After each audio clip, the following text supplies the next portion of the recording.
औज़ु बिल्लाहि मिनश्शैतानिर्रजीम बिस्मिल्लाहिर्रहमानिर्रहीम। अल्लाहुम्मा सल्लि अला सय्यिदिना व मौलाना मुहम्मदिन मादिनिल जूदि वल करम व अला आलिहि व बारिक वसल्लिम। मोहतरम ख़वातीन व हज़रात, अस्सलामु अलैकुम। हम सब की बड़ी तमन्ना है कि हमें अल्लाह करीम का दीदार हो, आका सल्लल्लाहु अलैहि वसल्लम का दीदार हो।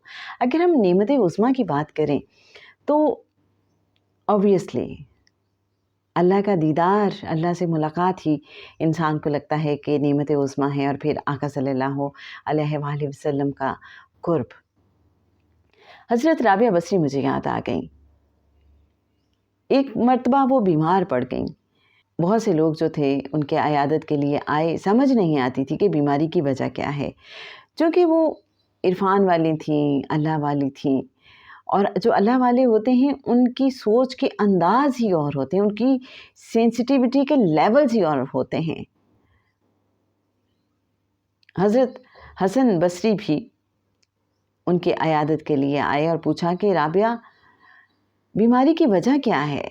हज़रत राबिया बसरी ने उन्हें वजह बताई, क्योंकि वो उस चीज़ को समझ सकते थे। कहने लगी कि कुरान पाक में पढ़ रही थी और उसमें कुछ ऐसी आयत आ गई पढ़ते पढ़ते कि जिनमें जन्नत की जो नेमतें हैं उनका ज़िक्र किया गया था। तो मेरा ध्यान उस तरफ को चला गया कि जन्नत में कैसी कैसी नेमतें हैं।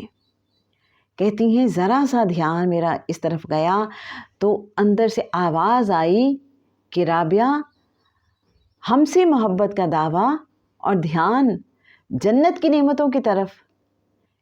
कहती हैं तबीयत पे ऐसा बोझ पड़ा कि बस तब से तबीयत संभल ही नहीं रही।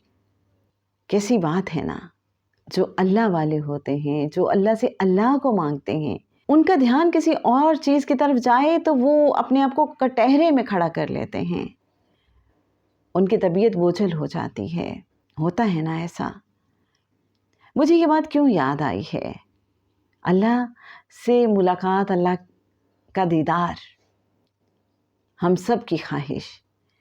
तो आजकल चूँकि मैं सुनन दारमी अहादीस की किताब रिकॉर्ड कर रही हूँ, तो उसमें बहुत सारी ऐसी अहादीस पढ़ने का मौका मिलता है जहाँ इंसान ठहरता है, चौंकता है और उसकी खूबसूरती को, उसकी खुशबू को अंदर उतारने की कोशिश करता है। अगरचे जो कुरान पाक के ज़ाहिरी मायने तो हैं ही, और आगे चल के हम देखते हैं तो उसके बहुत से बातनी परत भी हैं, और उनको जब इंसान समझता है तो असल में कुरान पाक को पढ़ने का, समझने का लुत्फ़ आता है। सुनन दारमी की हदीस नंबर 2845, जिसमें सूरह अल कलम की आयत 42 का तज़किरा भी है। तो दिल चाहा कि क्यों ना ये हदीस आपके साथ शेयर की जाए। एक मंज़र आंखों के सामने आता है कि जब अल्लाह से मुलाकात होगी किसी की, अल्लाह का दीदार होगा, तो वो मंज़र क्या होगा। एक छोटी सी झलक। सैयदना अबू हुरैरा रज़ियल्लाहु अन्हु कहते हैं, मैंने रसूलुल्लाह सल्लल्लाहु अलैहि वसल्लम से सुना, आप फरमाते थे, जब अल्लाह ताला अपने बंदों को एक ही जगह पर जमा करेगा तो एक पुकारने वाला पुकारेगा, सब लोग अपने उन माबूदों के साथ हो जाएं जिनकी वो इबादत करते थे। तो सब लोग उनके साथ मिल जाएंगे जिनकी वो इबादत करते थे, और मवाहिद लोग अपने हाल पर बाकी रह जाएंगे। अल्लाह ताला उनके पास आएगा और फरमाएगा, क्या मामला है, सब लोग चले गए, तुम यहाँ हो। वो कहेंगे, हम अपने माबूद का इंतज़ार कर रहे हैं। अल्लाह फरमाएगा, क्या तुम उसे पहचानते हो। वो कहेंगे, जब वो हमें पहचान कर आएगा तो हम उसे पहचान लेंगे। फिर वो अपनी पिंडली खोल देगा तो वो सब सजदे में गिर पड़ेंगे। और इसी का बयान इस आयत में है, सूरह अल कलम आयत 42। جس دن پنڈلی کھولی جائے گی اور وہ سجدے کے لیے بلائے جائیں گے تو وہ طاقت نہیں رکھیں گے، اور منافق باقی رہ جائیں گے، وہ سجدہ کرنے کی طاقت نہ رکھیں گے، پھر اللہ انہیں جنت میں لے جائے گا۔ تو یہ سمجھ آ رہی ہے کہ جو اللہ کو معبود سمجھتے ہیں وہ پھر اللہ کا جب دیدار کریں گے تو سجدے میں گر جائیں گے، لیکن جن کے دلوں میں نفاق ہوگا وہ سجدہ کر ہی نہیں سکیں گے، جو منافق ہوں گے۔ اور جناب سنن دارمی ہی کی حدیث نمبر 2843، جس میں صحابہ آقا صلی اللہ علیہ وآلہ وسلم سے پوچھتے ہیں کہ کیا ہم اللہ کو دیکھیں گے؟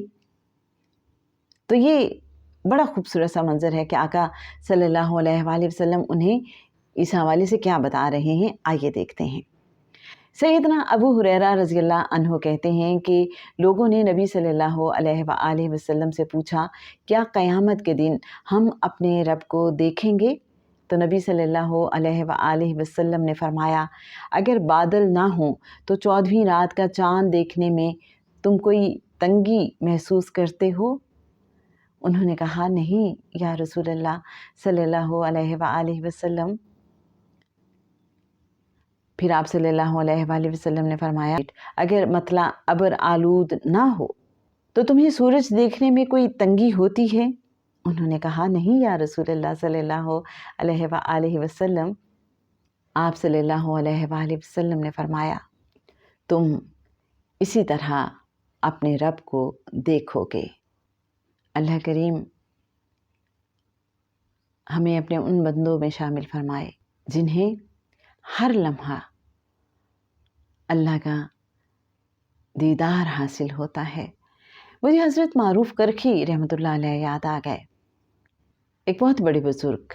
ان کے وصال کے بعد کسی نے ان کو خواب میں دیکھا تو پوچھا کہ اللہ نے آپ کے ساتھ کیا معاملہ کیا؟ کہنے لگے کہ ہر لمحہ میں اللہ کے دیدار میں گم رہتا ہوں۔ جنہوں نے خواب دیکھا تھا کہنے لگے، آپ کو یہ مقام اور مرتبہ کیسے حاصل ہوا؟ کہتے ہیں کہ جب بھی میں دنیا میں کوئی اچھا کام کرتا تھا تو میں اللہ سے کہتا تھا، اللہ اس کے بدلے میں مجھے آخرت میں ہر لمحہ اپنا دیدار عطا کرتے۔ بڑے لوگوں کی بڑی باتیں، جو اللہ والے ہوتے ہیں ان کی دعاؤں کے رنگ بھی انوکھے اور نرالے ہوتے ہیں،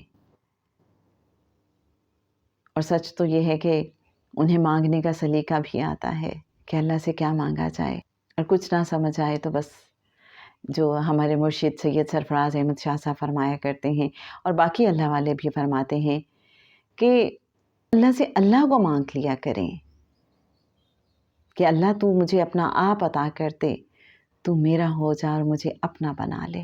اللہ کریم ہم سب کو اپنے ان بندوں میں شامل فرما لے جنہیں ہر لمحہ اس کا دیدار میسر ہوتا ہے، جو اس کے قرب کی سرشاری میں رہتے ہیں، اس کے دیدار کی سرشاری میں رہتے ہیں، اپنے حبیب اپنے محبوب صلی اللہ علیہ وآلہ وسلم کے صدقے۔ اللہم آمین۔ صلی اللہ تعالیٰ علی حبیبہ محمد وآلہ وسلم۔